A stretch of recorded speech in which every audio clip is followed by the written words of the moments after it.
All right, here's a quick update on Cardano, aka ADA. Had some very interesting news today from one Nick Carter from the Backstreet Boys, tweeting out support saying BTC needs to move over because it's Cardano's turn now. So that's very nice to get some support from a former Backstreet Boys or current. I'm not totally sure if they're still around.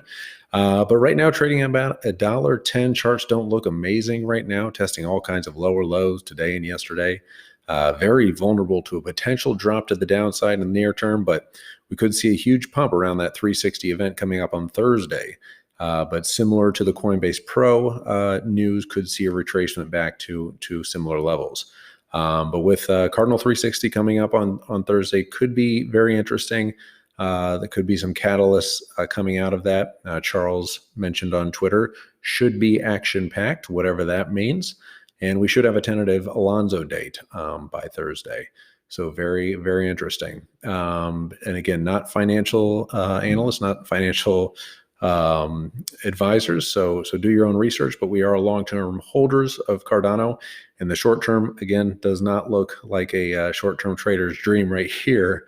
But we do see in the long term and even in the near to short term a real possibility for Cardano to chip away at that early adopter advantage that Ethereum currently has. And as Charles said at Blockchain Africa last Thursday, they're on the cusp of deals and initiatives this year, which will bring millions of users through public and private partnerships into the Cardano ecosystem. So again, a very event-driven coin. We could hear some news about those public and private partnerships on Thursday. So be on the lookout for that. One thing to keep an eye on is we do have a ton of open interest expiring on March 26th.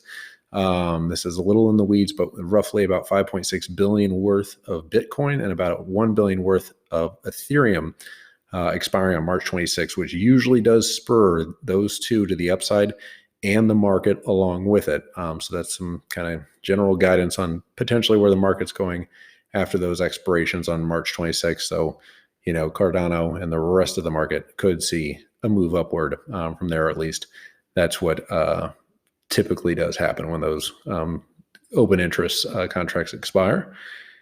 And yeah, so that is our take on Cardano ADA for the near and long term. Definitely a hold for us. But again, not financial advisors. But yeah, let us know your take on Cardano in the comments. Leave a like and subscribe. Let us know where you think it's going from here and potentially other coins that you'd like us to cover. All right. Have a good night, and good luck.